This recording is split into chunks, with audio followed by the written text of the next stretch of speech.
Good afternoon, everyone, and welcome to our monthly meeting of the Cobb County Board of Zoning Appeals. At this time, I'd like to ask everyone who is able to stand as Margie Vasquez, who serves as a planner in community development, leads us in the Pledge of Allegiance.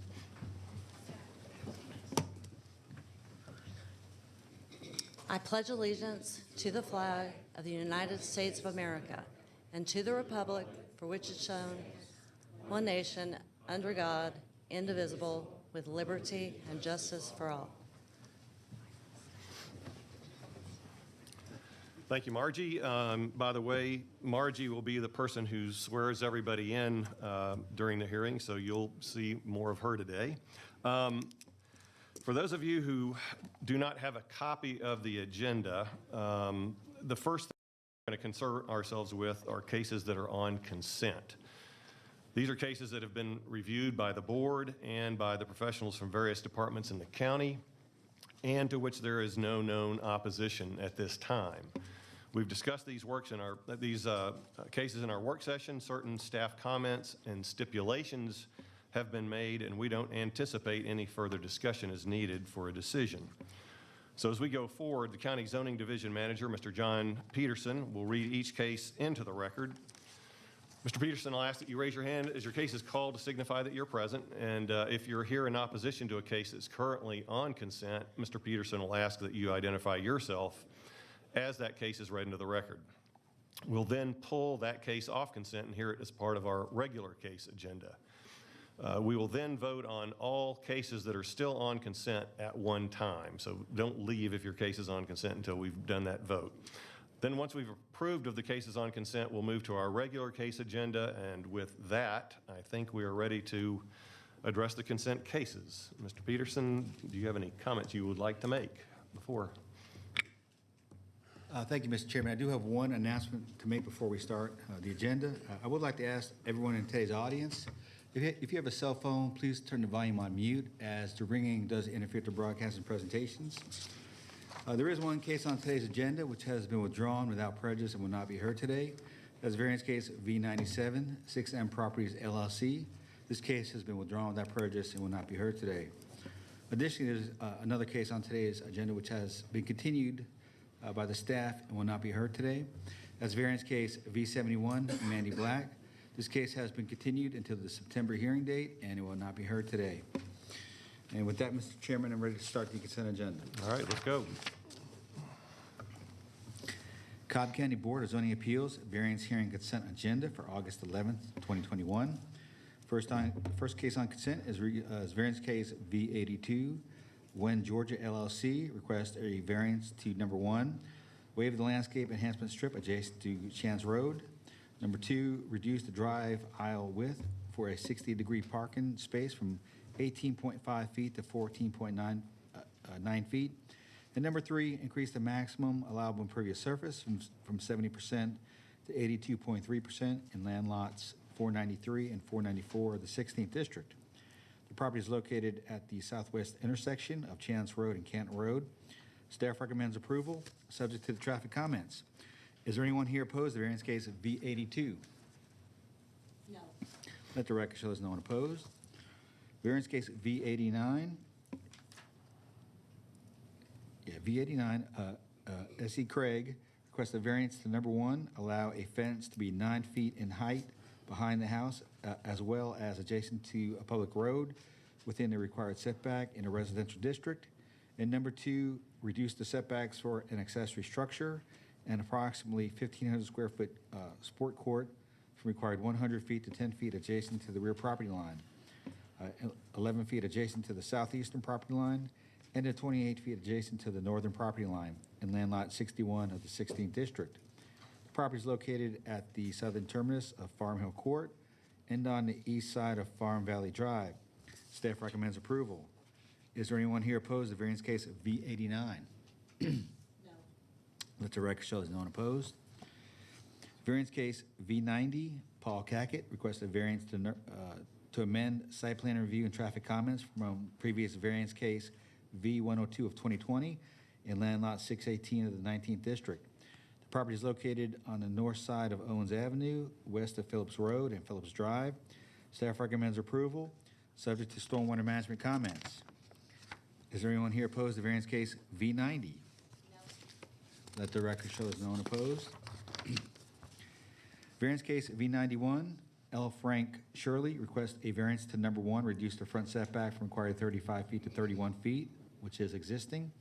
And number 2, reduce the rear setback for an accessory structure under 650 square feet for an existing approximately 192 square foot shed from required 35 feet to 12 feet in land lot 862 of the 17th district.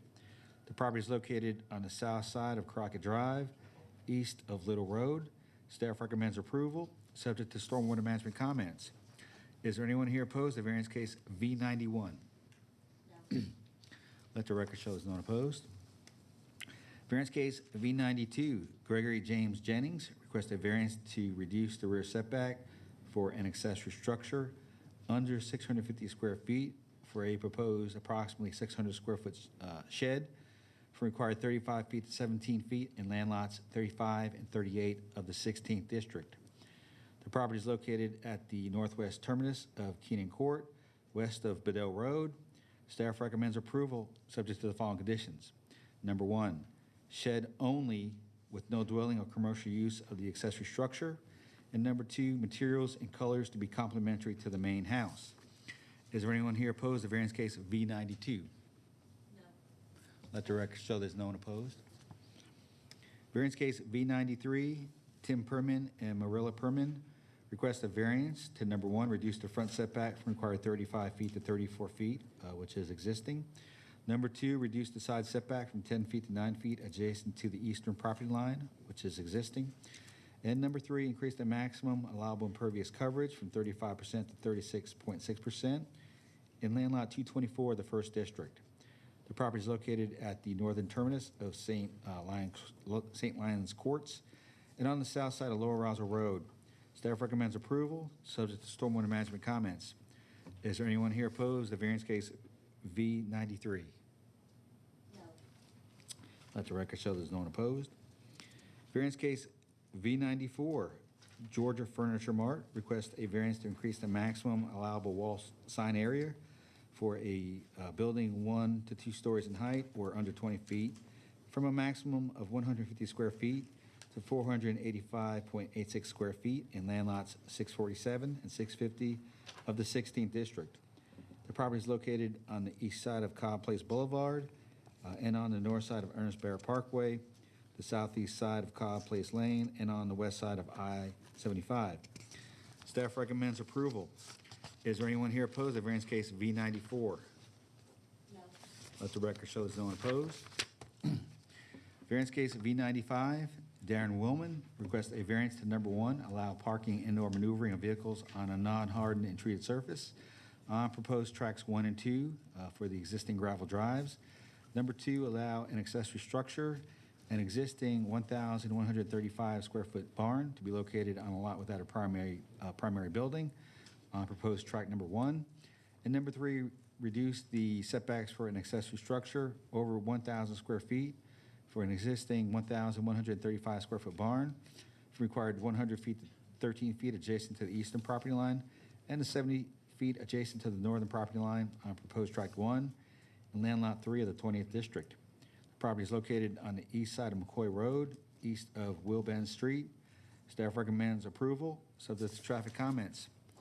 Is there anyone here opposed to variance case V95? No. Let the record show there's no one opposed. Variance case V98, Elvis Gibbs and Laura Gibbs request a variance to reduce the rear setback from required 30 feet to 19 feet in land lots 340 and 341 of the 19th District. The property is located at the western terminus of Benningfield Court, west of Benningfield Drive. Staff recommends approval, subject to the following conditions. Number 1, applicant to maintain the picket fence on the property line. And number 2, the applicant to plant 3 Nellie R. Stevens hollies on their side of the fence. Is there anyone here opposed to variance case V98? No. Let the record show there's no one opposed. Variance case V99, Patricia Fajolia and Mark Fajolia Request a variance to number 1, allow parking and/or maneuvering of vehicles on a non-hard and treated surface, which is the existing gravel drive. And number 2, reduce the rear setback for an accessory structure under 650 square feet for an existing 538 square foot shed from required 35 feet to 28 feet in land lot 863 of the 17th district. The property is located on the south side of Lower Roswell Road, east of Pine Springs Trail. Staff recommends approval, subject to traffic comments. Is there anyone here opposed to variance case V99? Let the record show there's no one opposed. Variance case V100, WAH7 Forest Ridge LLC, request a variance to number 1, reduce the front setback for building 6800 from 50 feet to 5 feet. Number 2, reduce the front setback for a pool pump room from required 50 feet to 40 feet. Number 3, reduce the front setback for building 4500 from required 50 feet to 3 feet. Number 4, reduce the front setback for building 4600 from required 50 feet to 5 feet. And number 5, reduce the front setback for building 4700 from required 50 feet to 33 feet in land lots 873 and 874 of the 17th district. The property is located on the east side of Woodchase Lane, south of Terrell Road. Staff recommends approval. Is there anyone here opposed to variance case V100? Let the record show there's no one opposed. Variance case V101, Russell E. Williams requests a variance to number 1, reduce the rear setback from required 40 feet to 23 feet, and to 2, reduce the front setback from required 35 feet to 34 feet, which is existing in land lots 975 of the 16th district. The property is located on the north side of Muirfield Drive, north of Muirfield Court. Staff recommends approval. Is there anyone here opposed to variance case V101? Let the record show that no one's opposed, and that completes the consent agenda, Mr. Chairman and Board. All right. Thank you, Mr. Peterson. So it's back to this board. Are there any comments, questions, or concerns about any of the cases? Yes, just, Mr. Chairman, just one, and that would be the Willman case V95. I just want to make clear, you've been read into the consent agenda that is subject to a requirement, however, that you basically pave or put concrete on the first 25 feet of the driveway. If that's a problem, we'll have to hear it in the ordinary order. If it's not a problem, we'll leave it on the consent agenda as is. Are the Wildmans here somewhere? It's not a problem. Okay, thank you. Then in that case, my motion is that we approve. Wait. I'm sorry? Yeah, I've got one. There's another matter first? Yeah, one other Okay. comment. And as I understand it, there's still a question about the actual impervious surface on case V91. So we're still moving to proceed with that one, but I do want to add a condition that stormwater confirm that the impervious surface, the actual impervious surface, is at 35% or below. And that'll. Now? Yeah, Okay, yes. in that case, Mr. Chairman, I move that we accept the consent agenda as amended by your comments. Thank you. Got a motion, second? Second motion. All right, any other discussion? All right, I'll call for vote. And the motion passes unanimously. So thank you very much. And everybody whose cases were on consent, you are now free to go. If you would, just please leave quietly, though, so that we can proceed with the hearing. All right, first case we're going to hear today is variance case of V81. Crystal McDowell requests a variance to number 1, reduce the rear setback from required 30 feet to 15 feet, and number 2, allow an accessory structure, which is a proposed 400 square foot garage to be to the side of the principal building and closer to the side street right-of-way line in land lot 620 of the 19th district. The property is located on the southwest corner of Battle Court and Battle Drive. Is the applicant present? Let the record show the applicant is here. Is there anyone here opposed to variance case V81? We've got one. Okay, let the record show there's one person opposed. All those wishing to address the board, please come forward to be sworn in.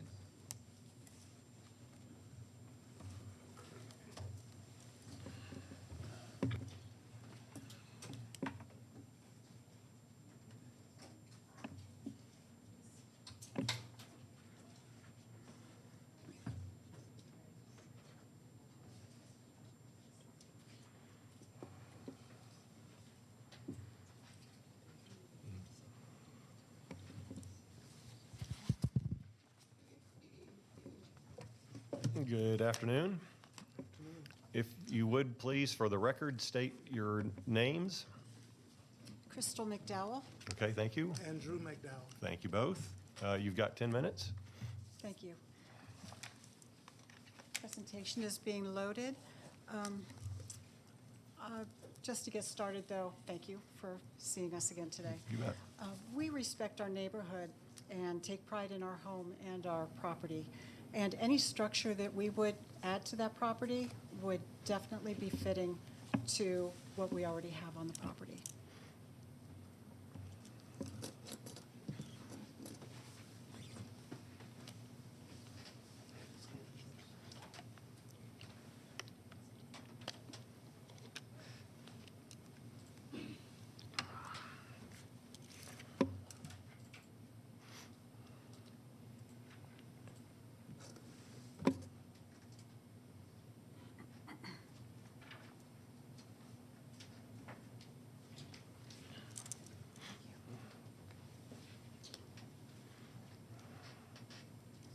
Oh, it's up, okay, I was waiting. Okay, this is just showing our home, that we take care of it, we take care of our property, and we take pride in that. So it was requested that we meet with Mr. Andrews, which I did, my husband was traveling at the time, and our house is on the right-hand side. Mr. Andrews provided a picture of a house in the neighborhood with a structure he thought would work for our house, but it will not. The side, the right, okay, the picture on the right-hand side, there is a 9-foot plus drop on that side, yes, on that side of the house. On the other side of the house, it's right on the easement, so there's no place to put anything there either. His other option, if we didn't go this route, was to not build at all, and that's not what we're looking at.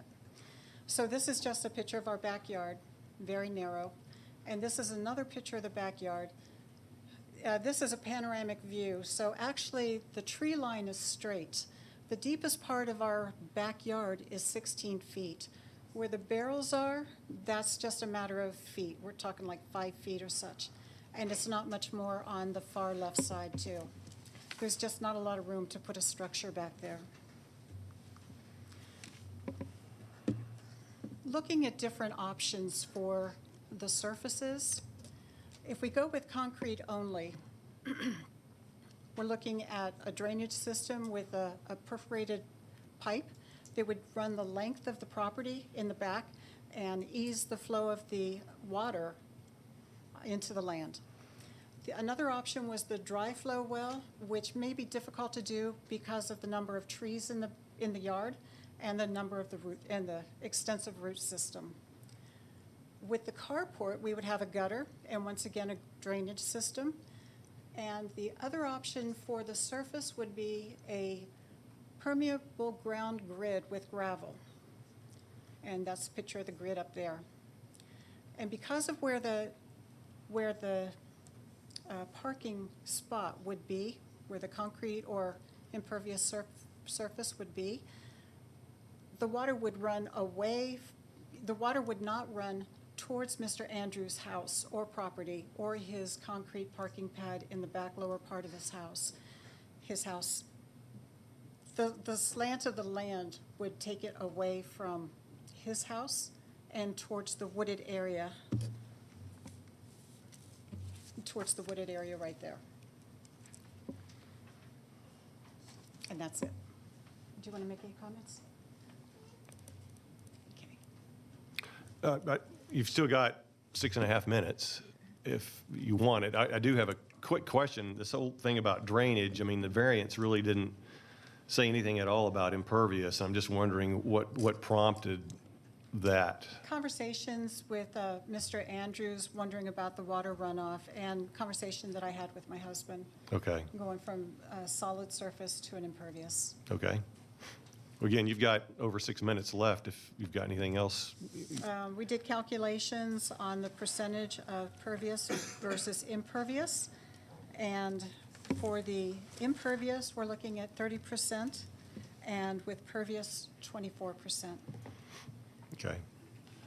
I know we'll have more questions for you probably later, but at this point, I guess we'll go ahead and ask Did you for want the something opposition about to the provide any structure? comments. Okay. Okay, Thank you. thank you. Thank you.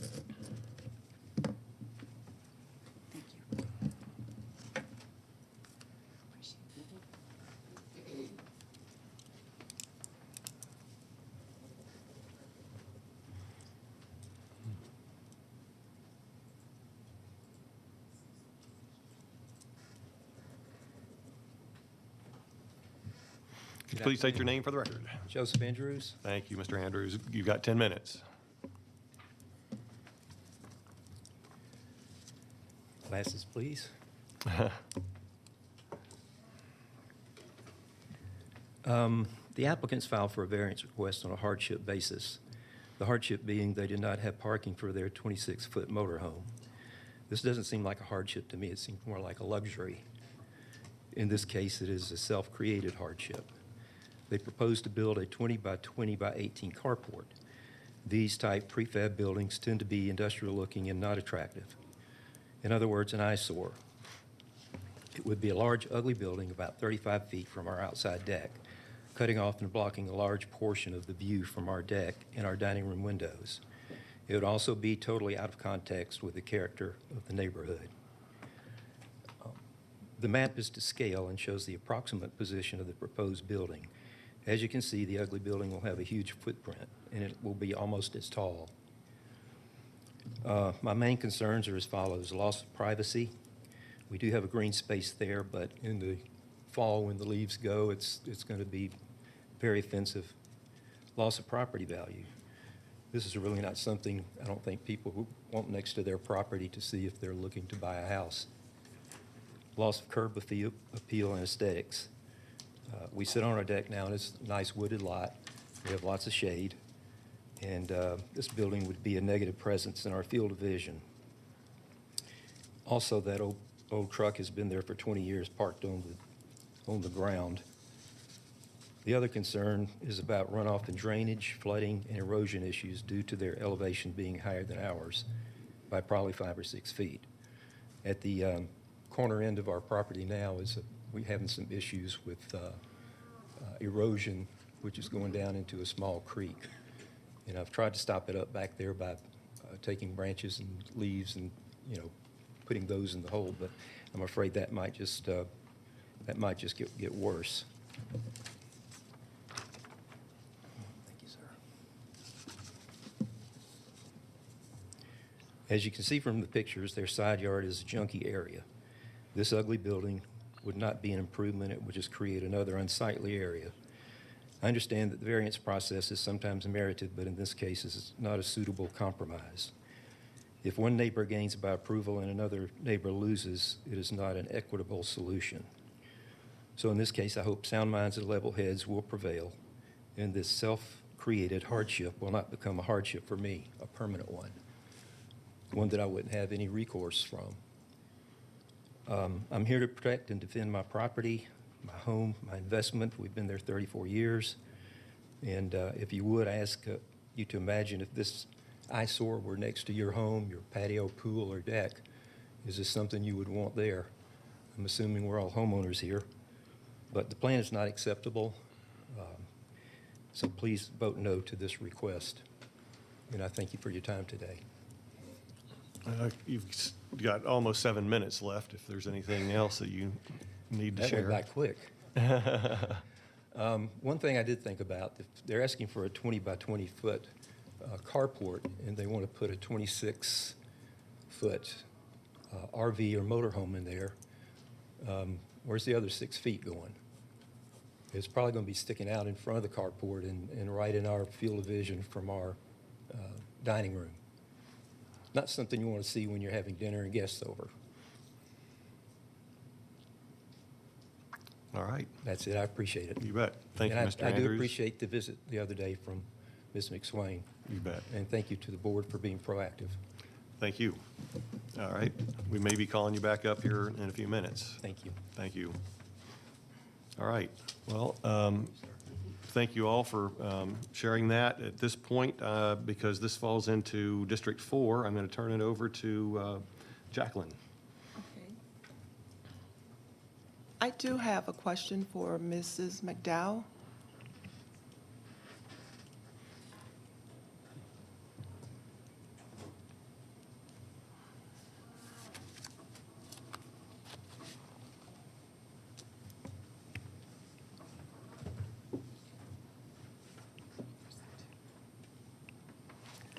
You may have said earlier, how are you today? Just fine, thank you. Good. You may have said earlier that what the materials are that you're going to be using for the structure. Can you go over that again? For the structure itself? Yes. The storage shed would be cedar, most likely, and the carport part would most likely be aluminum. So it will conform with what the existing homes are? We could put a back toward him that conforms with what the house is. Any other questions? Yeah, let's open up to the rest of the board. Barkley? I guess there's a little confusion about, no. Didn't see the light. Okay. I guess there's a little confusion that we hear motorhome, and then I was understanding it was for a truck, so I think clarification of exactly what you need to park there and why would be appreciated. Well, I want to park that truck in the carport and also have a section to park an RV under to protect the air conditioning and the roof on the RV. Yeah. Is the RV larger than the car, is it longer than the carport will be? Well, I would like to have a 26-foot, but if I can only get a 20, I'll get a 20. Would you, I'd rather have a 24 or 26-foot RV why did you not ask for that in the beginning then? because the whole RV doesn't have to be undercover as far as I'm concerned, just the air conditioning, that part of the RV, in the vent part. Okay. Are there other carports like that in your neighborhood? No, ma'am, most of them, they just park it outside on concrete.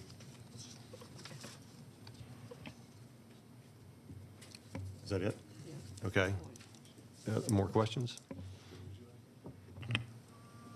Good afternoon. I'm just wondering, is there, I know this is R15, is there a neighborhood association that has any CCNRs or anything like that that you had to? There's not. No? None of that exists? There was one many, many, many years before we moved in 20 years ago. And there is not one now. Okay. Yes, I really appreciate your looking into the various pervious type of applications to allow more water runoff there, so as not to create a problem there.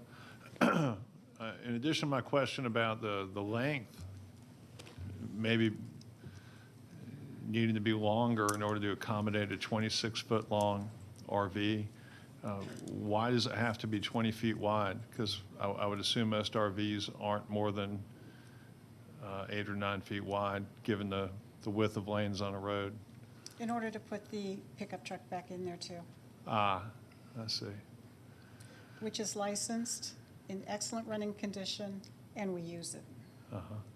Okay. Is there not some ability to move this thing back closer to your house rather than leave it that far away? Can you please show that? Because you understand that your neighbor's view from the side of his house is compromised by the location right here? What he was showing is not exactly where, oh, thank you. He was showing the structure being all the way up here. It's actually it's back. And as you can see, there's very little space that we have to work with in this area unless we move it further out this way, which would then be directly in front of his dining room, living room, kitchen windows.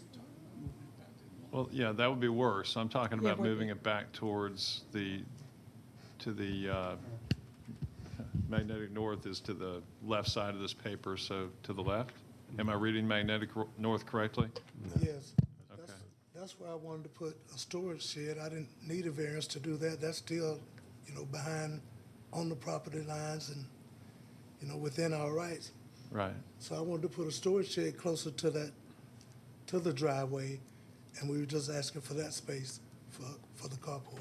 I understand. I just think it would be something closer to a win-win if this thing sat back at least another 15 feet so as to be less burdensome on the view from the house next door. And the shed could go in a number of places, quite frankly, including at the end of the driveway. Those are my only comments. Thank you. Fred, I just want to ask a quick question to you in terms of what you were thinking. You're saying you would think if they move the driveway to the left, but on the screen that we're looking at? Is that right? Well, the driveway, instead of approaching it from the midpoint, roughly the midpoint of the yard, it would be approached from an area closer to where the screen porch is. Okay. And I'm just thinking that whole structure could move back by 10 to 15 feet and be less burdensome on the neighbor. And I appreciate the neighbor's concern about looking at what he described as a barbecue grill and such, basically large drums out his view. I would hope maybe we could structure a win-win so everything there is moved back and shielded, and then they've already offered to put up a siding on the neighbor's side of the house so it conforms to the appearance of their house. So I think that would all be a positive.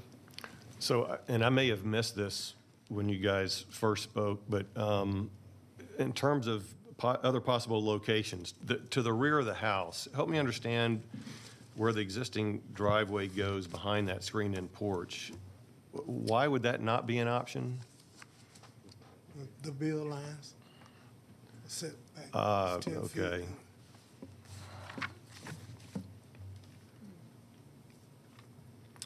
So, but for the build lines, could that be an option? Because I'm just wondering if that might be a better solution ultimately. It puts this behind your house that way. It would need, we'd be talking about another variance. But I'm just wondering if that wouldn't be a more optimal solution than the one we're trying to talk about here. Yeah, you got a nice tree buffer. Go ahead. Yeah, just to add to what Fred and Brian, I think, are talking about too, when I look at this, if the structure can be moved back more to the back of the house so it's not as obtrusive to the neighbor, I think I don't know, maybe I'm looking at it wrong, but first of all, you do have very nice looking property, but if the actual structure could be angled so it's somewhat parallel with the existing driveway, one, I think would be a lot easier for parking such a large RV. So what I'm saying is moving the proposed garage back and also angling it, if you will, that it's more parallel with the driveway. Now, it may require what Bryant was talking about, a variance with the setback lines, but that might be, a common grounds or a way of doing this where it's moved back. It's easier access for the RV, and I don't know. I think it could be like a win-win. Ms. McSwain, I'm going to turn it back to you at this point. One quick question. How do you is your garage underneath the house and at the back there to what I would say would be the left of the screen porch? Yes, ma'am. Yeah. Just have to be sure they have a turn radius too. And I've got a quick question for John here. John, if they were to look at this other option of maybe trying to locate this thing in back and it could be I guess a question with respect to the building line there. Can we hold and look at maybe rewording the variance request? If we were to consider this, or hold it for a month? We could, Mr. Chairman. One thing to keep in mind is this legal ad has to go to the MDJ on Friday. So if they wanted to revise anything, it's got to be done within a pretty short amount of time so we can get it advertised correctly in the paper. Okay. What do you guys think about that idea? I mean, I just feel like we need to try and exhaust all possibilities if we can, and it sounds like this might be worth looking at. Yes. It'd be a matter of delaying it for a month. The other question, I'm sorry, John, the first variance about the rear setback of the existing home, I mean, I guess we could approve that today, but if we're going to hold, can we do that now and then still hold the other variance? If you're going to hold it, then just hold everything. Okay. Until you can make a final decision on it. Okay. So I'm sorry, Mr. McDowell, what were you saying? As you can see on this photo, that we're well within our property line if I move everything Right. toward the driveway. Right, I would need a variance to put a shed right there. right. So is that what you're suggesting, that I can move the shed in and be within? Actually, looking at just constructing the garage to the back of the screen porch there where you've already got a driveway. You may have a pointer. And getting a variance on your setback. Behind this, though. This area here, Oh, is that? if I move that Oh. 2020 over here, that's well within, I won't need a variance for that. Yeah, Correct? so and Ms. McSwain just mentioned that in the back of the house, you've actually got, the garage is there on the other side of the screen-in porch, is that right? That's, okay, that was the issue there. Okay. Well, Ms. McSwain, I'm going to let you take it from here and tell us what you think we want to do. Well, did you have a question? Yeah, we can. So if I move it in, I can just drop that part of the variance. Is that possible? And I'll be I'm within. not sure I understand your question. The fact that this is to the side of the principal building because of the way your lot is configured on a corner lot, you still got to get a variance for what's being proposed here. Even if it's behind the house? Even if if it's behind the house and it's inside the building lines, then I don't think it would be necessary. Is that right, John? That is correct, but there's so little area in here he could do that, it'd be impossible, I think. Right. We understand that this area right here, this line right here, anything behind that line, we're able to build on. We're able to improve. Is that correct? No, that's not correct. Go ahead, John, That if you want to information explain. came from the zoning office. It's true that the accessory building has to be behind the back line of the house, which is true, but what the variance is for having it closer to the side street than the edge of the house. So that's kind of where we get stuck. Are we able to drop that part of the variance?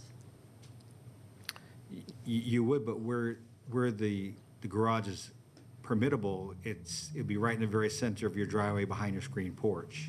And I don't know if you guys would want to do that, Do you follow that? you know. He said, that's nothing over there. It has to be behind the house. Okay. Yeah. Is that where you guys are talking about putting it? Back corner? Is that where you're talking about? Maybe not even that far. Yeah, I don't know. We can ask them about that. Okay, I'm going to ask John to share with you one possible suggestion. Put it up here so you can see it. You know, this would still need a variance too. But, what I was getting from the variance board is they wanted you to kind of look at putting it in this area back here. So I don't know if that's doable or not. How much No. space do we have to work with? Is that still 20 by 20? Yeah, that's just the sketch. It's as big as the other one on the paper there. And that goes all the way to the property line? It's about 1 foot off the property line on that side, probably about 5 feet on the other side. So it's not that we need a decision today, but we might want to hold this for a month so that you can explore that a little bit more and talk with your other neighbor about this idea. Doing something like that, like I said, it might be easier for you as far as parking the RV. You already have natural vegetation and screening from your neighbors along that side of the property. So hopefully that would be good for your neighbor. Okay, thank you. Yeah, I'd probably suggest that we do hold it. This is Mrs. McSwain's call, but to give you guys time to think it over, talk with your neighbor and anybody else about this as a possible solution, knowing that the one that, you've got in here now is something that, we would obviously consider as well, but at least give you time to look at it. Go ahead, Ms. Okay. McSwain. Does that sound good for you all? Sorry to delay you again, but Yeah. we're trying to find an optimal solution here that, works for everybody if we can. Okay. Thank you. So without putting a shed or anything, I still can put concrete over there, to 30% concrete, without putting a building there. I don't know what, you're zoned, R15, and I'm not sure what is allowed. Carl, 35, you're allowed up to 35%. So I still can put concrete over there. I'm not, does it say what your percentage is now? But The percentage with pervious or Yeah. impervious is 30%. you're at 30, so yeah, you And got 5 more percent. impervious is Yep, 24. you got it. Thank you. Okay? Thank you. Thank you both. Thank you very much. I'm going to turn it back over to Ms. McSwain. Okay, so I motion that we hold this for another month for everybody to look at. Okey-doke. We have a motion. Oh, I'm sorry. Yeah, you want to come back up to the podium to do that, though?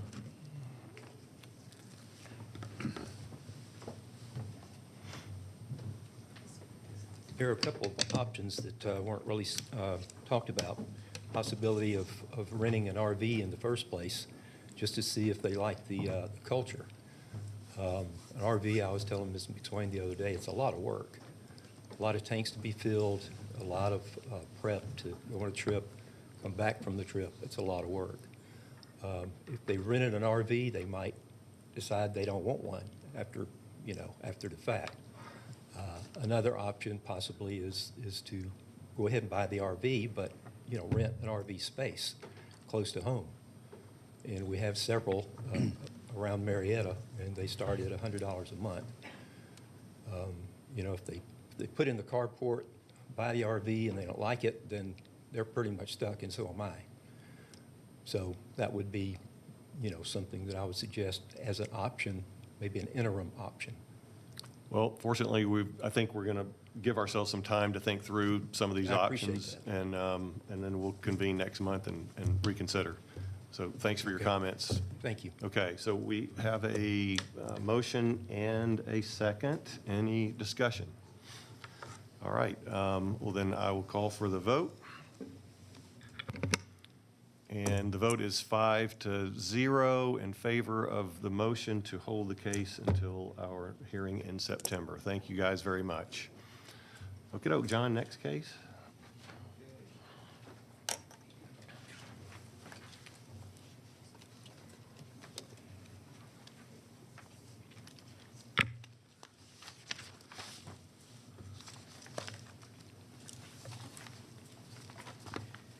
Okay, variance case V88, Augustin Torres requests a variance to number 1, allow an accessory structure, which is a proposed approximately 1,680 square foot detached garage to be located in front of the principal structure.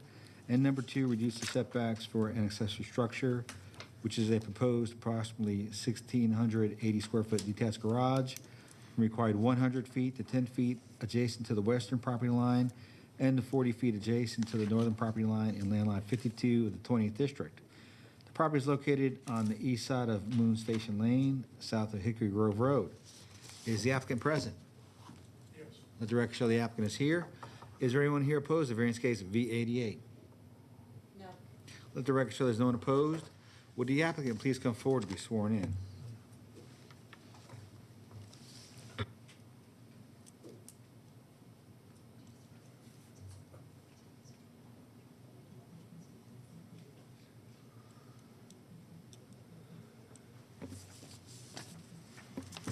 Good afternoon.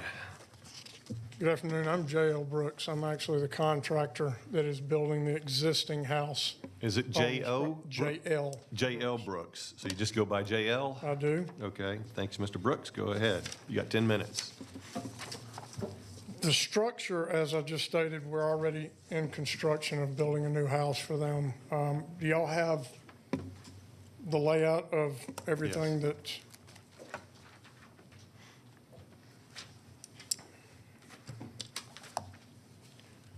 That is the existing house that I have under construction now. As you can see, we've got a small entranceway, which we've got it marked on the plan. As you see, the driveway's dead center of the center part coming down to the house. The house as you see it now, the right side is the driveway for a garage attached to the house. In front of the house where that arrow goes over towards the property line that backs up to the squared off lot that's in front of the house is a proposed location of this garage. So, sorry to interrupt you. We do have a drawing that's got all this on it. I don't know if Yep. it'd be easier to use the one we have since that's all Yeah, that'd be great. on the drawing. I don't have that one with me, the final one, so. All right.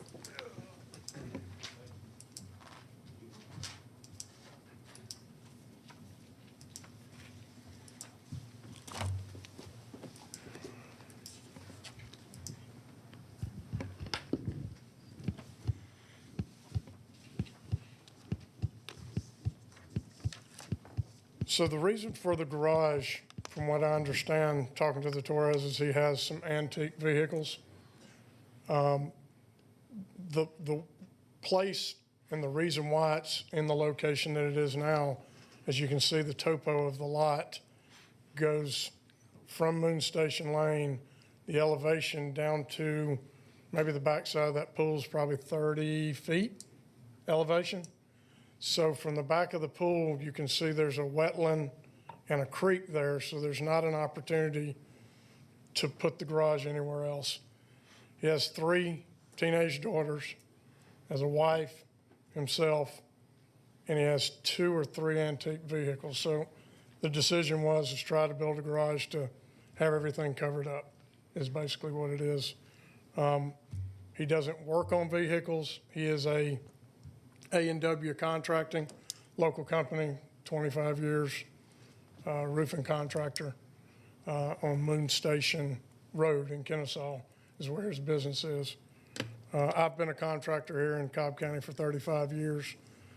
We've done a bunch of these. I think the location is really the only location that the topo of the lot does it. The lot and the house that is facing Moon Station Road, Moon Station Lane, that is basically the back of that garage, they're elevated probably 20 foot higher than the dirt level of that garage. So they're not blocking any views.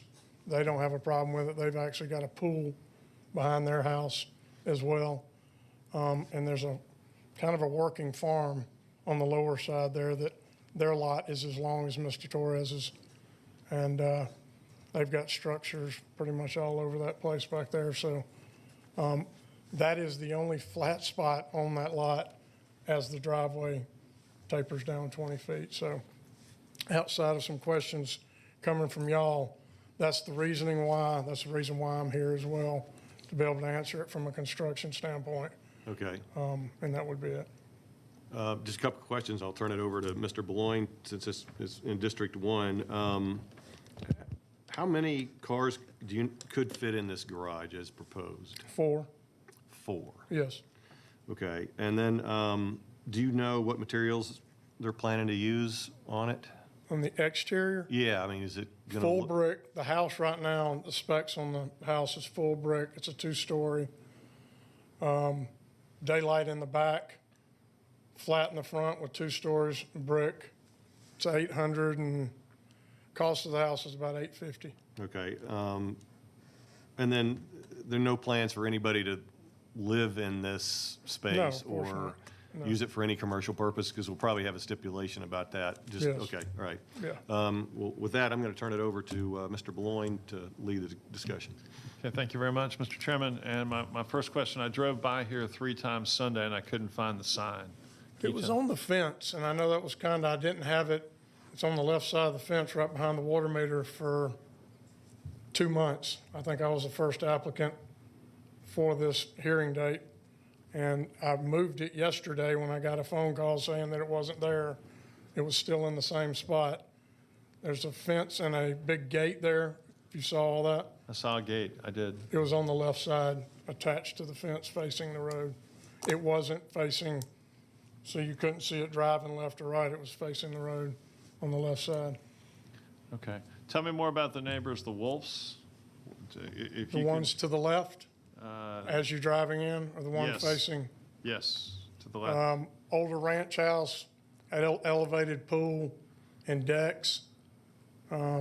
Natural area, probably 30 to 40 feet from the property line to the back of it. And again, it's elevated really high as opposed to, yes. So all that's green area from the property line backing up to the garage to the back of their house there. Okay. Trees, overgrown. Right, so it's going to sit up a good, the Wolf's house, as shown here, sits at about 1078 elevation. Yes, And the house you're building looks like it'd be at about maybe 1070, is that right? Or it sits further back, so about 1060? yes.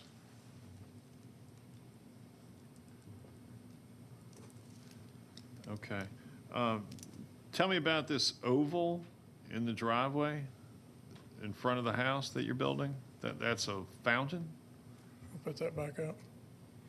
No, it's just a decorative brick inlay, and that's not 100% right now. There'll be no structure between, it's gonna have to be all concrete, all flat. Okay. So what you want to do is to have all the front entrances to this garage coming off this pebble parking area between the house and the garage, right? That is correct.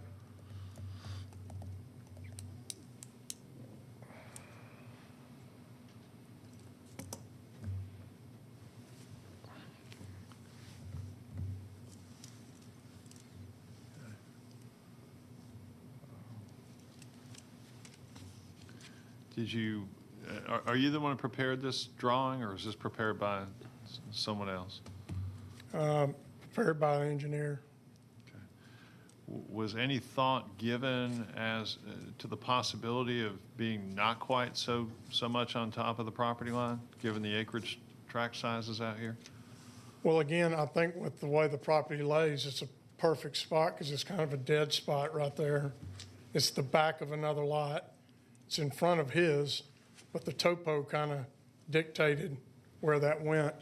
I've got approximately from the front of the garage to the front side of the house, 52 feet from structure to structure. So it could be moved 5 foot closer, 10 foot if it needed to be. But again, most of the time we try to have 35 to 40 foot for a turnaround application going in to a garage. And I think they want to try to do some landscaping between the house structure and the concrete to soften that up. And the water actually is draining from the oval you see there. Yes? Around the left side of the house in front of the garage down to the creek. We will have some coming down the straightaway driveway running down the right side of the structure. But most of it will turn across the front. And that's all graded now, making that water go around there now. We just started framing the house yesterday. the main house. Okay, so you'd be fine if we made it 15 feet off rather than 10? Yeah, rather than 15 should 10? be fine, yes, sir. Okay, and you'd also be fine if we said that there were to be no bedrooms in the barn? That'd be okay? Yes, No commercial use of the garage? absolutely, No work on vehicles after 9 PM or before 7 AM? yes. And no use of the barn as a separate residence or as an overnight area? Those would be Correct. acceptable stipulations? And I'm not trying to get another separate meter either. We've sometimes had to do that. It's going to be coming, there's one meter, everything's coming from the house. So there's Okay. no separate entity to it. Okay, at the risk of somebody coming back in 2 years and asking for a separate electrical meter, I'll throw that one in too. Absolutely. Okay, thank you very much. Yep. Anyone else with any questions for the applicant? Nope. Okay, I'm going to go ahead and make my motion at this time. Then my motion is that we amend the variance to state that the garage will be allowed to be within the setback, but the variance will be, instead of being from the required 100 feet down to 10 feet to the western boundary, it'll be down to, instead it'll say 15 feet from the western boundary. So with that change, and then all the following that I already said once, and I apologize for saying them twice, but there's to be, the conditions would be no bedrooms in the barn, no commercial use of the barn, no work on vehicles in the barn after 9 PM or before 7 AM, no use of the barn as a separate residence or as an overnight bedroom structure, no separate electrical meter for the barn. That's my motion. Great. Thank you very much, Mr. Boulogne. We have a motion. Is there a second? We have a second now. Any further discussion? Okay, then we're ready for a vote. Please cast your votes. And the motion passes 5-0. Thank you very much. And I think we are ready for the next case. Looks like it's V96. Yes.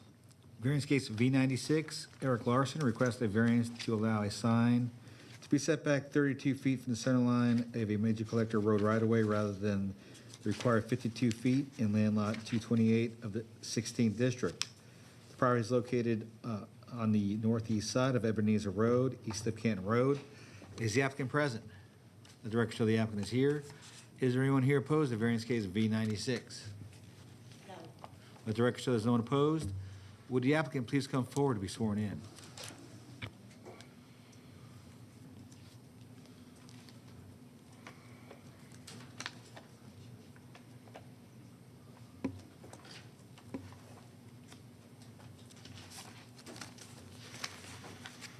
Good afternoon. Good afternoon, Mr. Chairman. Could you please state your name for the record? My name's Eric Larson. Okay, I'm representing the property owner, Watt Enterprises. great. And as you've seen in the You know you've got package, 10 minutes then. You're Yes, sir.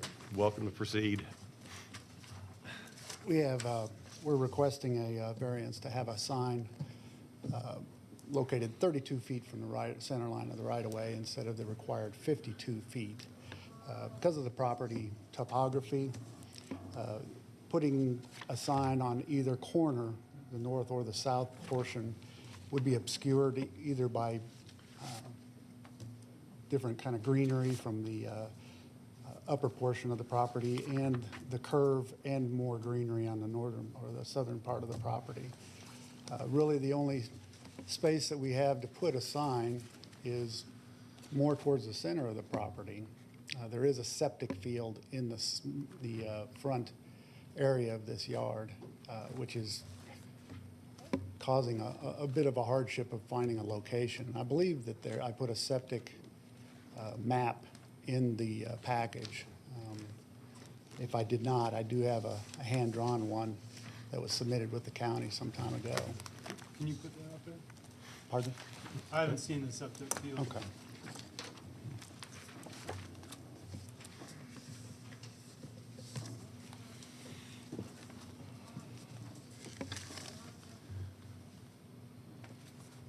Okay.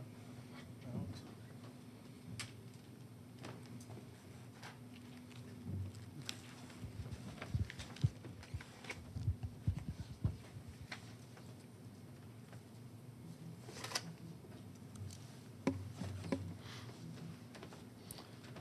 The proposed placing for the sign would be. Can you move that rough- mic up a little closer to your mouth there? The proposed placement of the sign would be right around in this area, trying to avoid the septic line here.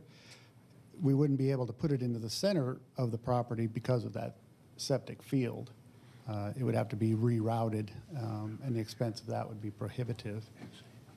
This section of the property, as I said, was obscured by shrubbery, greenery, as well as this side of the property. So the only area that we have available is right next to the driveway. Can you show it to us with that other drawing or the other plat that didn't have the septic, or it had the driveway shown? Yeah, here even. Yeah, so exactly where is it we're talking about putting the sign? There's a car and a parking lot right there where that is. Uh-huh. So we would be placing the sign around in that area. Okay. Where those circular areas. Okay. I did see some notes in the comments about setting the sign back 40 foot from the center line of the right-of-way. The challenge with that is it would put it right in front of that parking spot, and it would not be visible very well if there was a car there coming from the Canton Road portion of the property. So can you elaborate on that a little bit? Where the cursor is right now, if you could put it where the, in front of the parking spot where that white, Yep. yeah, there's a couple of parking spots right there. That point where the cursor is, would be about 40 foot from the center line of the right-of-way. So if we had to set our sign back to that point, it wouldn't be visible because it would be in front of a parking spot if there was a car there. Okay. Anything else? You've got 6 minutes. No, sir, that's what I have to say. Thank you. Okay. Thank you, Mr. Larson. Let's see, this case falls into District 3, so, yeah. Mr. O'Malley. Thank you, Mr. Larson. When I look at these cases, I look at three things. First of all, it's safety, and then as long as there's homeowners approval and neighborhood approval and compliance with CCNRs, I tend to favor the variances approval. In this particular case, there are pretty substantial DOT requirements. I think that required to be the signage to be 40 feet from the center line. And having been out there, I kind of walked it off. Where the variant sign is located right now, Yes. is about where you want to put the sign, right? Yes. Approximately? Approximately, yes. That is inside of 40 feet. I think that's probably closer to 35 feet. I think we're really close here. I think if we could potentially, I didn't know where the septic was, so I'm glad you put that up. But I think potentially, if we can move that sign, if it satisfies you, if we can move the sign back maybe 5 more feet towards that first parking spot that you're referring to, that will give the required safety factor that the DOT requires. That property, as you well know, being so close to Canton there, and having been there, I've been there a few times. It seems like it's fairly well trafficked, and I know you got right in, right out now, which is good. But I think if you can move the sign back, if it's again. If it's satisfactory to you to move it back maybe 5 or 6 feet closer to that first parking spot, that may be an option. I don't know if that first parking spot, it's not a handicap spot. I think the handicap spot is right next to it or something. Right, yeah, it's closer to the sidewalk going up into the building area. Yeah, is there any way we can make that first parking spot a handicap spot? Yeah, as long as we're not, I haven't checked the number of parking spots required for that particular size building, but as long as we're not impeding on that, I don't see any issue of Well, maybe making sectioning off that that. first parking spot a handicap spot and then doing away with the other handicap spot next to it. Yeah, there would Just be no thinking that problem with that. maybe cars, might not be parked in that spot as often. But that's my suggestion. We need to make sure, especially with the location of the property, that line of sight and safety is number one factor and concern. Yes, sir. If I could, maybe we could ask Abby just to comment for a second on the DOT comments and what we're now, it sounds like, possibly ready to propose, and if that sounds okay to DOT. Thanks, Abby. Abby Reddick, Cobb DOT. Thank you. So you heard what has been proposed here. Can you comment? Yeah, I was unaware that it had been converted to a write-in, write-out already. That was probably one of our main issues right now. So I did see some pictures from the previous case that this parcel went into rezoning for a couple years ago. And I did see the sign that was put out there at the time. And if that's the approximate location, it does not conflict with the line of sight exiting from the driveway currently. Okay, and we don't know exactly what that distance is. I'm sorry, I've got a stupid question, but when we talk about the center line here on Ebenezer, where exactly is that drawn from? So it's approximately in the middle of the left turn lane. Okay, If you measure the width of the road, it's just the center Okay. of that distance. all right. Well, excuse me, but if that's the case then too, I think, again, just with my measurements, the location of where the variance sign is located right now is very close to where you want to put the sign, right? Yes. So if DOT is satisfied with the right in, right out, I'm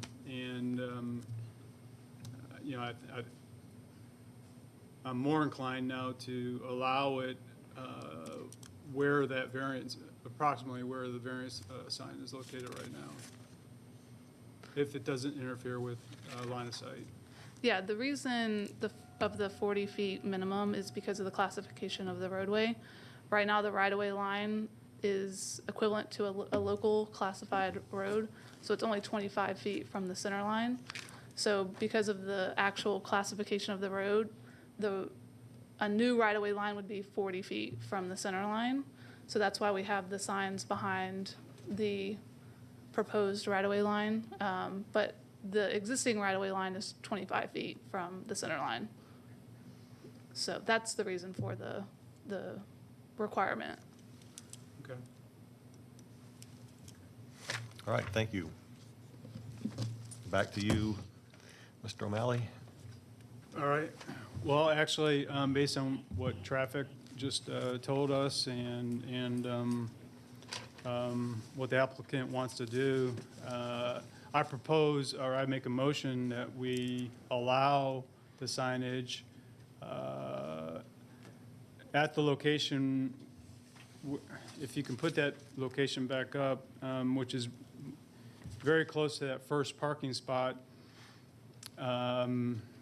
If you can move it back a little bit further, closer to the building for line of sight purposes and safety, all the better. But I think that that proposed location, I'm okay with. So right now, it's 32 feet from the center line. Is that okay? No, I think it's 40 feet now at least 40 feet from the. 35 to 38 feet. Yeah, so maybe 2 feet back more, we're at 40 feet. And as long as it makes that requirement of 40 feet, then I'm in approval. I make a motion to approve it. So again, if you With could, that stipulation. okay, so the variance reads to allow a sign to be set back 32 feet from the center line rather than 52. You're saying It needs to be 40 feet, 40. yes. Okay. We're all good here then? Okay. Then we've got a motion. Is there a second? We've got a second. Any discussion? Okey-doke. Well, then let's go ahead and vote. And that motion is approved. So thank you very much, Mr. Larson. Thank you. I appreciate your time. Okay, next, variance case V102, Marietta Community Church, request a variance to allow parking in the required front yard of any R district for a non-residential, single-family residential use in land lot 318 of the 20th District. The property is located on the east side of Ernest Barrett Parkway and on the south side of Rocky Ridge Road. Is the applicant present? Let the record show the applicant is here. Is there anyone here opposed to variance case of V102? Please keep your hands raised.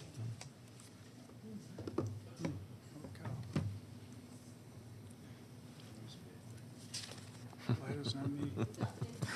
15. Let the record show there are 15 people here in opposition to variance case V102.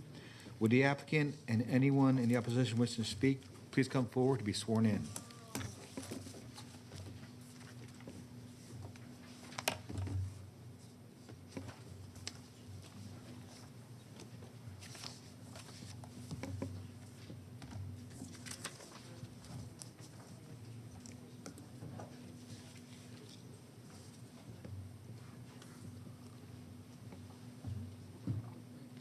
Good morning.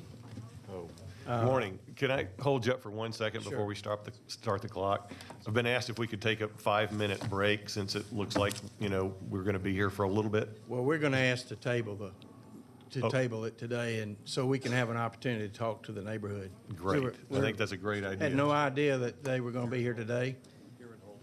And we want to be a good neighbor. We want the opportunity to talk to the neighbors. Okay, we'd still like to hear what you might be able to share with us today. So let's just hold for 5 minutes if we could. 5-minute break, and then we'll reconvene. Thank you.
Thank you very much, and welcome back to the August hearing of the Board of Zoning Appeals.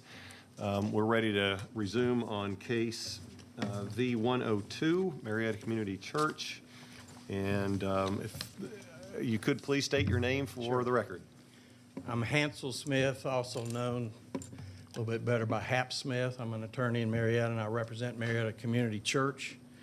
The church has plans to build a church on this site and has met out there. There's nothing on the site currently. And have reached out to a lot of the neighbors. The irony of it is that they hope to find a lot of new church members from this neighborhood.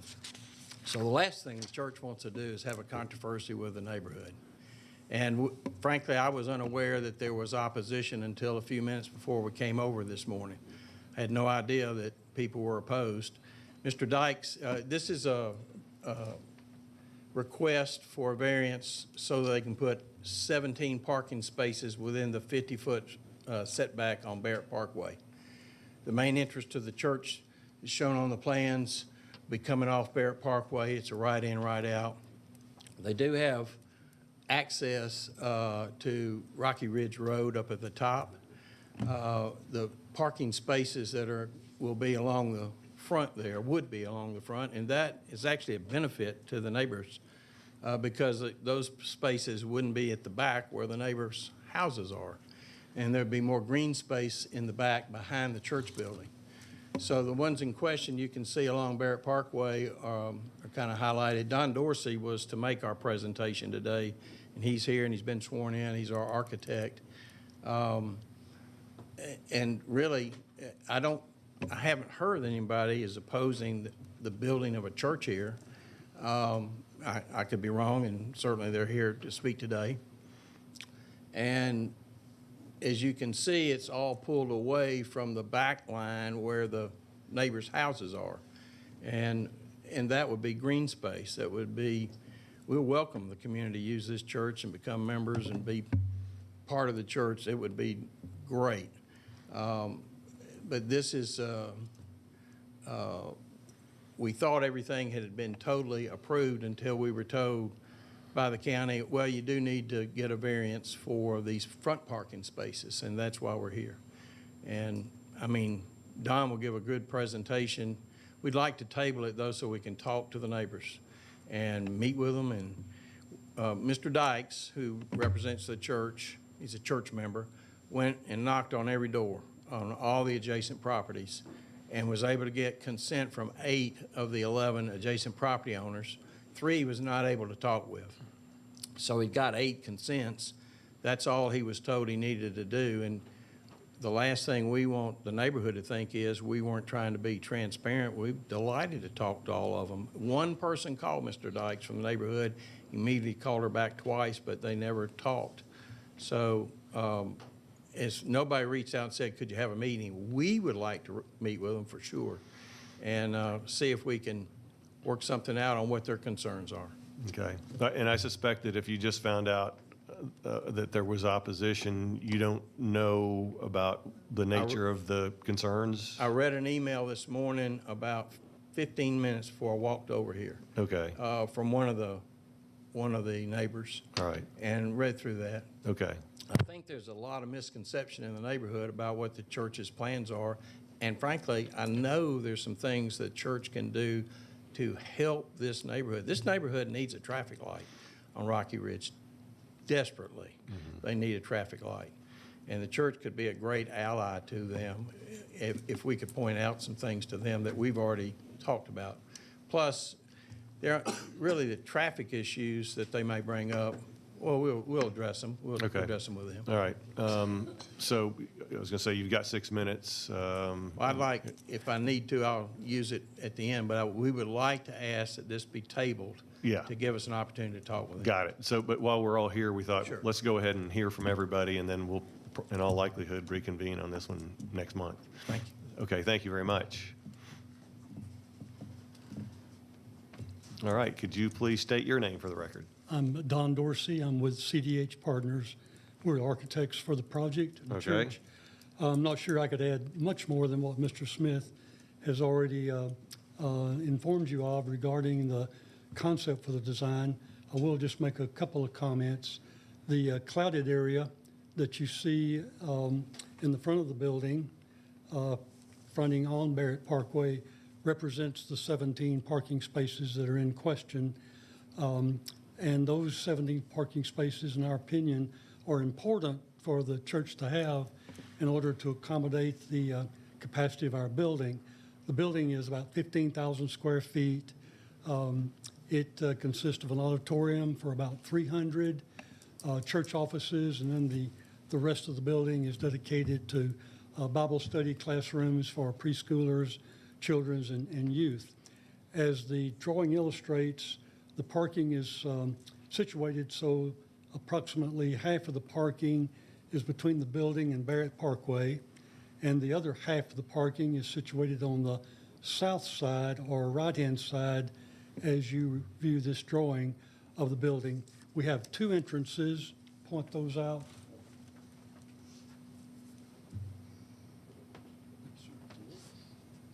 The main entrance is located here, facing Barrett Parkway, and the really prime parking spaces to use the front entrance are located here.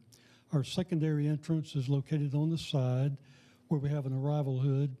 That entrance is going to be dedicated primarily to young families with children so that they can have sheltered access to enter the building. And that also will be one of the security entrances to protect the children. So the point of that is that we really want to arrange as many of the parking spaces as we can in proximity to the main entrance so that only those that need to come into that secured area, children's area, will be entering the secondary entrance to the side. So those spaces are very important for the functionality of the building. Our options as far as eliminating those 17 spaces would be one, to move the building and the parking just as designed, but move it further east toward the property line of the adjoining neighbors. That would still allow us to have our complement of spaces be out of the front yard setback as required by the regulation. The downside of that is it puts the church building further back off of the roadway, and we want visibility, but that's not the most important thing.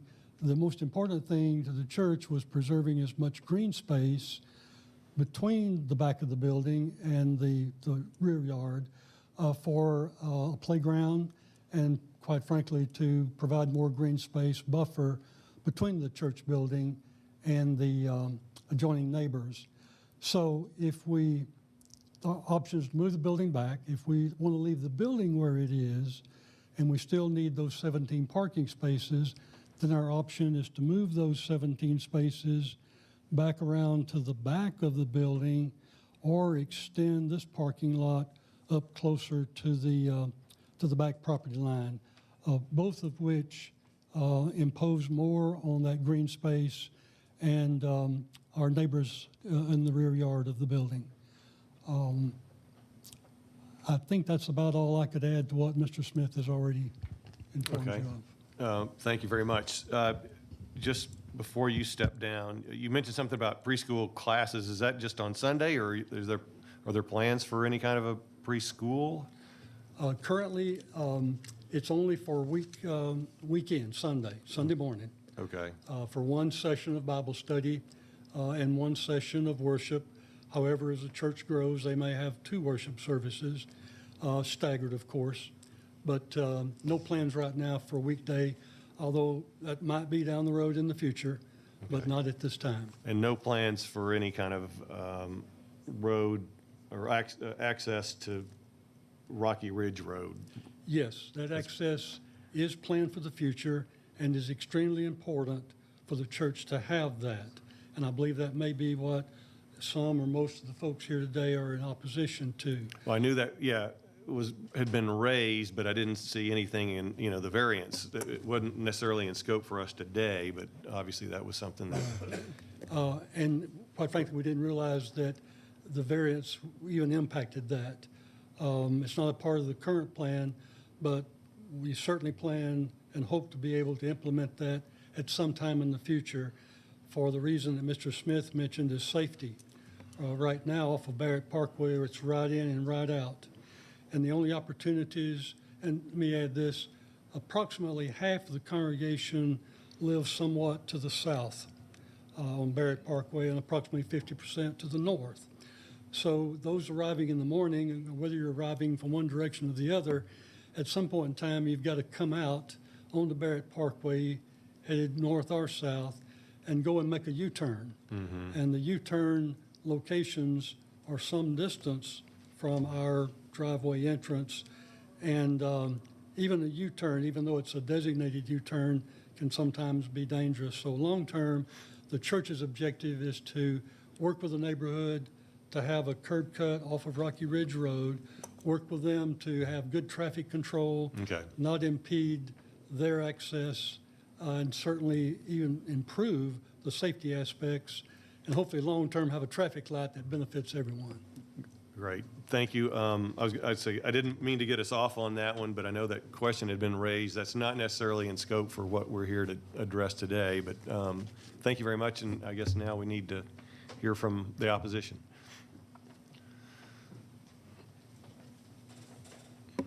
And just as a reminder, you have 10 minutes between all of you for, your comments. So, and if you would please again state your name for the record. Afternoon, my name is Jody King. I'm a resident of the neighborhood. Okay, thank you. Just down the street, actually at the very back, if you'll notice, the back parking lot. I would be most impacted by that. That's a downward grade. It would be leaving the runoff directly into my property on that. I'm a 20-plus year resident of that neighborhood. Really, the reason we bought in that neighborhood was the R20 designation. And we believe that that designation maintains the character of a neighborhood, promotes the stability of the neighborhood, and leads to the safety of the neighborhood. What we noticed in this thing that coming up is, while it's not here talked about, I guess currently, it was my understanding it was going to be, was the cut into Rocky Ridge as an entrance and exit for this location. That would lead that if anybody turns off of Barrett Parkway, you first pass a resident of the neighborhood, and then you would come to what essentially is a commercial driveway. That would promote the use of commercial vehicles coming into the property, into our neighborhood to service this property. I don't know if that's the appropriate use of the R20 lot. That lot that there is currently also sits below grade of that Rocky Ridge. So I don't know where that runoff water would go. I don't want to speak too long because I know they have a big presentation, so I'm going to just say that the R20 for what was future plans there, I believe the best use of that lot there is a residence. It promotes keeps the character of the neighborhood. It promotes the stability of the neighborhood. The neighborhood is now returning. We have young families returning to the neighborhood, and it will keep the safety of the neighborhood higher. Thank you. 8 minutes left, and if you would please state your name for the record. Absolutely. My name is Angela Smith. Good afternoon. Mrs. Angela Smith, is yes. that okay? And I'm actually the one that you received an email from yesterday with the petition from the people in our neighborhood. We are the neighborhood that the church actually backs up to. So I will tell you that throughout this, I am going to be referencing that petition and then also speaking to a few other things. But to start with, I do want to state that none of us have an opposition to the church being built there. That is not what this is about, and we are not opposed to it. In fact, most of us would say, bring it on. I mean, they bought R20. You can build a church in R20. The only thing that we are asking is that you stick to the code. I will say that as a community, what happened for most of us, we did find out later that there were a few houses that the church actually spoke to, but out of the over 100 houses, that was 6 or 8 of them.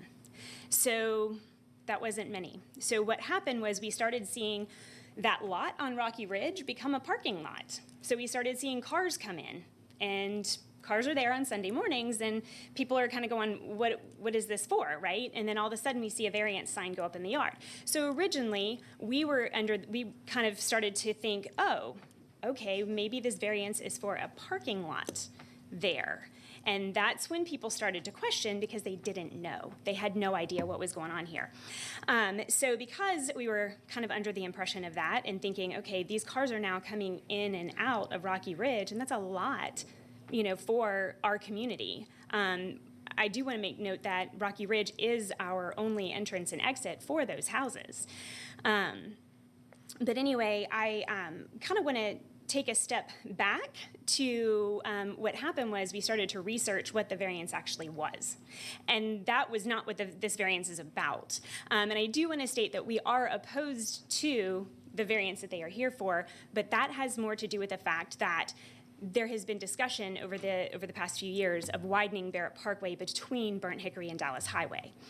And when that comes to play, that's going to be our tax dollars that are going to go to having to move their parking lot back because it won't be able to be in that area. So that is our opposition to the parking lot there. But in light of all of that, through this, we now have some concerns about our community, and that is those are a few things that we want to address and that you saw in that petition.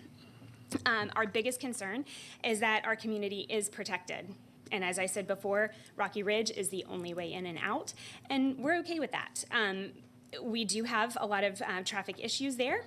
I mean, when you have over 100 homes with people, coming in and out, it is a lot. That intersection at Barrett Parkway and Rocky Ridge Road, it is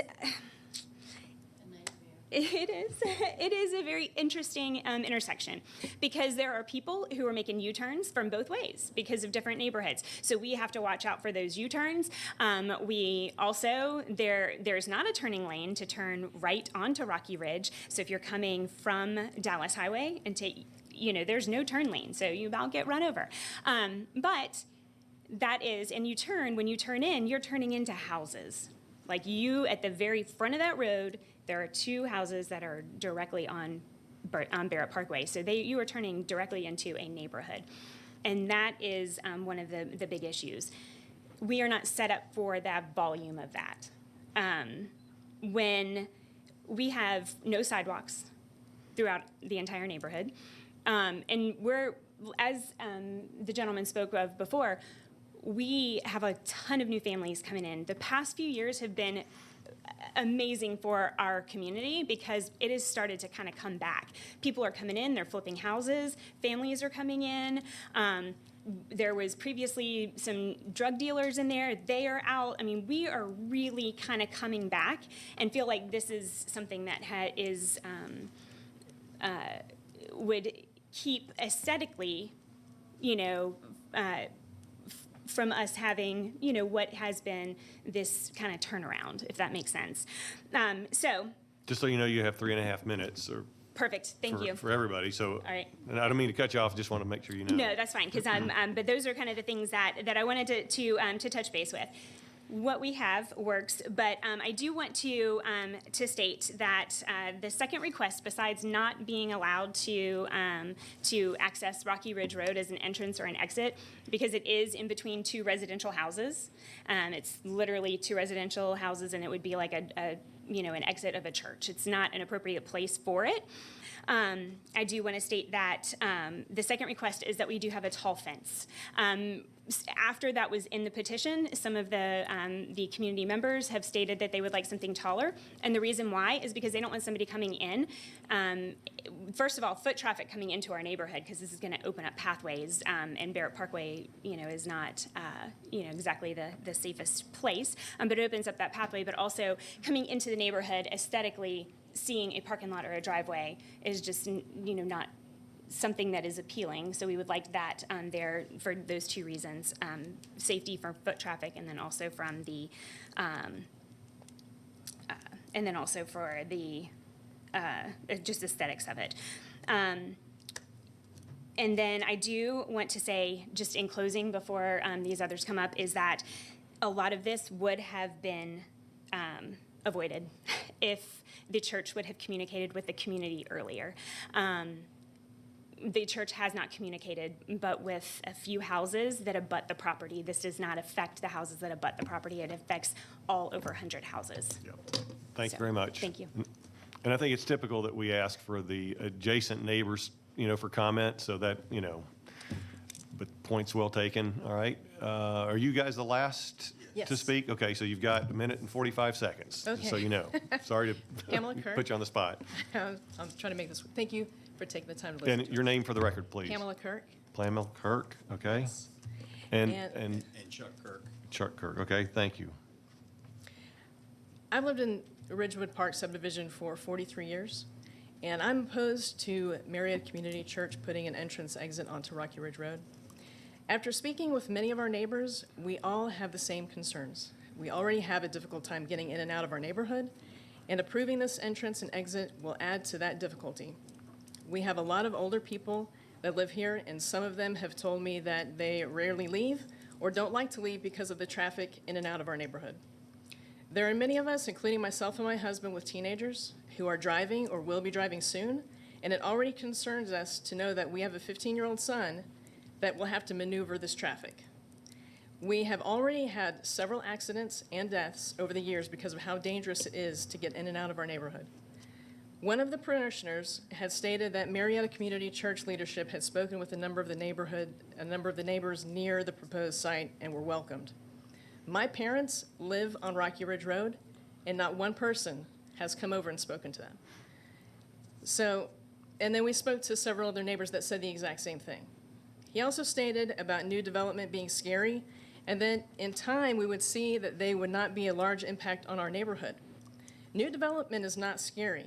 What's scary is that Marietta Community Church believes this won't impact all of the homeowners in our neighborhood, since this is our only entrance and exit out of this neighborhood. We have nothing against the church, but we do not want or need an entrance or an exit coming into our neighborhood. I am absolutely opposed to the approval of this variance for this entrance and exit. White House five. Okay, that's 2 seconds. I mean, your time is up at this point. Okay, I'm just saying that I had online communications with some church members over the last couple of nights. They said that we shouldn't worry about it because there's only going to be 8 to 10 cars or people utilizing that entrance and exit. I don't see how that's possible. Yeah, and make sure that, I want to make sure you guys understand that that's not the question before us today. I agree, and I understand that. Yeah. However, We just until we want it on got here, record. we really didn't understand. Yeah. Because it wasn't made clear, and there was And no nobody reached out to us. I got it. And I think everybody's clear now that that conversation needs to be had, and we want to encourage that. But yeah, just so you know, the Absolutely. question for us is just about that parking in the front along the Barrett Parkway. Okay, thank you guys very much. I'm Thank you so sorry much. about your time, but obviously we'll probably have another chance to discuss this further. I guess this falls in District 1, right? So, Mr. Boulogne, I'll let you facilitate the conversation from here. Yeah, thank you, Mr. Chairman. And Abby, let me call on you.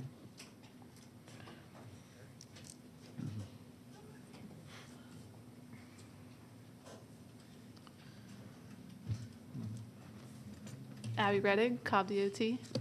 Okay, what concerns does Cobb DOT have regarding the proposal? So really the only concern we have is the intersection site distance for the driveway on Barrett Parkway. It does not meet the minimum requirements for the speed limit of the roadway. Speed limit of the roadway theoretically is 45 miles an hour there, is that right? It certainly doesn't meet the speed traveled on the roadway. Right, right. And so your site distance we need to achieve is 500 feet, correct? Correct. Do you have proposed elevations for the parking lot and such? We do not. Okay, that would be helpful. Well, I do not, sorry.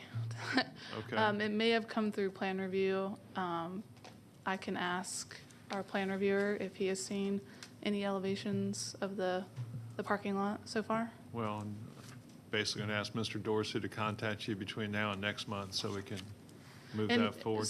the plan reviewer may have talked to him, but I can certainly check, and he can certainly reach out to us before the next hearing. Okay. You've heard two other transportation issues discussed already here. One was the possibility of there being a light on Rocky Road. So I did look into what I have access to here right now, and it does seem that the intersection was studied previously, probably back in 2018. And I don't have the document, I don't have access to the document right now, but I can safely assume that it did not meet traffic signal warrants back in 2018. But we can certainly let our signals department know that it may be necessary to study it again. I'm sorry to just ask a quick question while you're on that subject. Sorry about that, Fred. But so is that more a function of volume that determines that, or what is it? Yes, so the traffic signal warrants are a function of the left turning traffic from a side street versus the through volume on the major road. Okay, thank you. In Sorry. an 8 to 12 hour period of time. Okay. And how would the folks in the neighborhood and the folks with the church be able to reference or find that study? I don't think it's public record, but I can certainly send it to anyone who would like a copy of it once I can find it or have it sent to me. I got to make sure it's actually real first. So, but if I find it, I can certainly let other people see it as well. Okay, thank you. And then I've noted around town, and when driving around town, there are times where churches sometimes hire police to manage intersections. Is it? I see the applicant standing again. Is that? So that's something that can be done as well to manage traffic during, say, Wednesday nights and Sundays when there's peak traffic to and from the church? Yes, certainly. Okay, so that's something else we can consider. And then the other topic that came up that you may or may not be able to comment on is the possible widening of Ernest Barrett Parkway. Do you have any plans for same at this time? I'm going to say no comment just so I don't say anything wrong. I can certainly look into it. And I haven't seen anything recently, but it could certainly come up in the future. Okay. Well, I appreciate it. Those are all the questions I have. If anyone else has any questions for our DOT representative? I do not. Okay. Well, thank you. And the most wonderful thing I heard was the comment by the church that they're interested in being good neighbors and trying to reach out to the neighborhood. And I hope everybody can take an opportunity to exchange contact information as needed so there can be more dialogue in that regard. And then I hope we began to move towards a dialogue with the DOT, which will help us make an informed decision regarding the right-of-way. And with that, I'll go ahead and make a motion that we hold this till the next regular meeting. Thank you. We've got a motion to hold. Is there a second?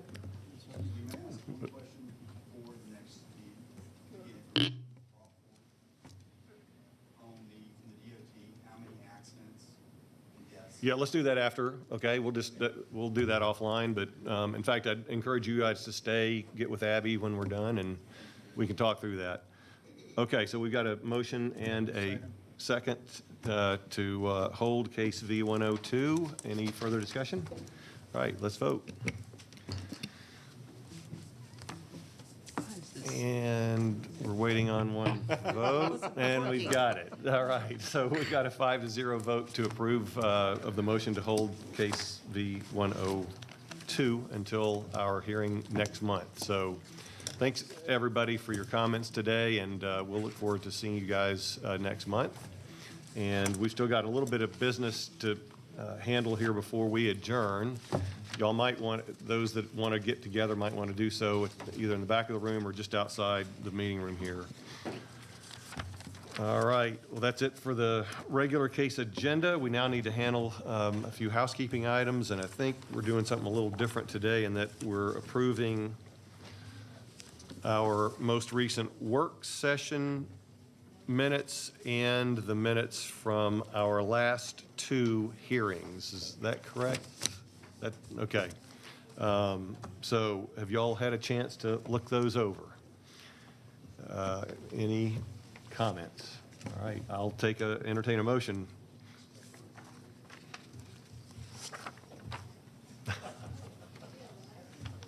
All right, so is there a motion to approve? Motion to approve. We have a motion. Is there a second? Second. We have a second. All right, let's cast our votes. And, all right, the motion to approve of the minutes is approved. And now for adjourning, I think we're ready. Can I get a motion to do so, please? Motion. All right, second. And let's go ahead and vote ourselves out of the meeting, please. Thank you. And the motion to adjourn is approved. So thanks, everybody. Be safe, take care. We'll see you next month.